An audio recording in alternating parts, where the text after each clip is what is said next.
Magandang araw mga kaibigan. Bigyan natin ng reaction opinion itong post ni Mr. Jay Sonsa. Good news po ito. Sana magdilang anghel si Manong Jay Sonsa. Sabi niya, may lilipat na dalawa. Tatlo pala. Papunta sa kampo ng Brave 13 sa susunod na linggo. Tagumpay ang bayan. Kasi gapangan yung kampo ni Soto, napapabalita na gumagapang sila para maagaw yung liderato. Si Subiri daw ang kandidato na maging Senate President. So ito, hindi nagpapatalo, gumagalaw din ang Brave 13. Gumagapang din. Ito na nga, 2 hanggang 3 ang posibleng sasama sa Brave 13 next week. So, it's either way around, let's pray for this Brave 13 na walang bibitiw. Kasi kung may bibitiw na 2 sa kanila, wala. Yung siyam na minority ni Soto ngayon, sa tingin ko, madali nilang makuha yung 2 independent. Subiri and JBR Sito. Kaya kailangan pa nila ng 2 makuha sa Brave 13. But on the other way around, depende na sa gapangan, yung 2 independent, pwede ring makuha ng Brave 13.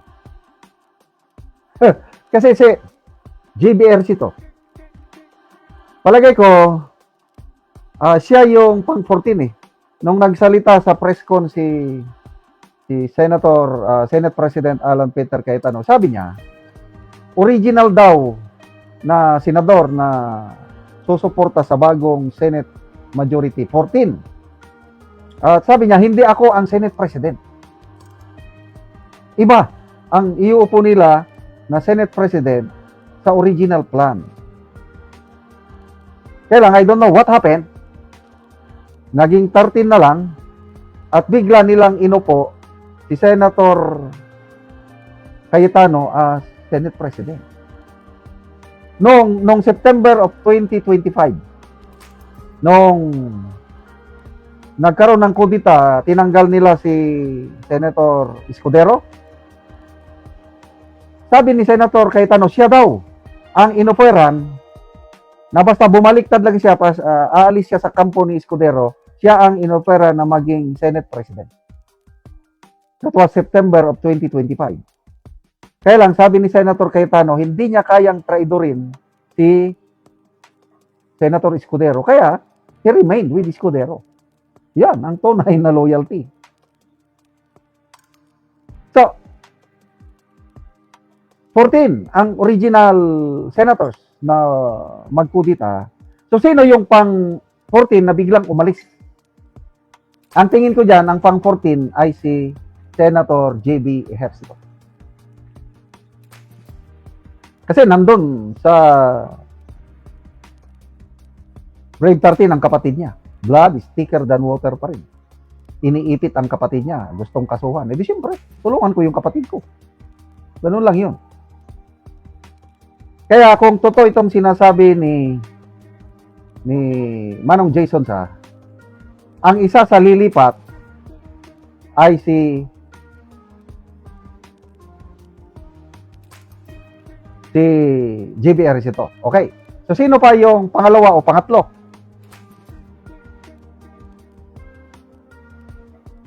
Pwedeng si Subiri. Lang, hindi masyadong sigurado.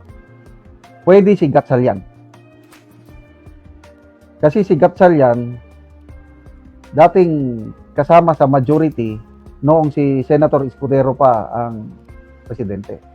And then, ang isang sigurado ko, si Lito Lapid. So, JB Ejercito, and then Lito Lapid. Madaling kumbinsihin si Lito Lapid.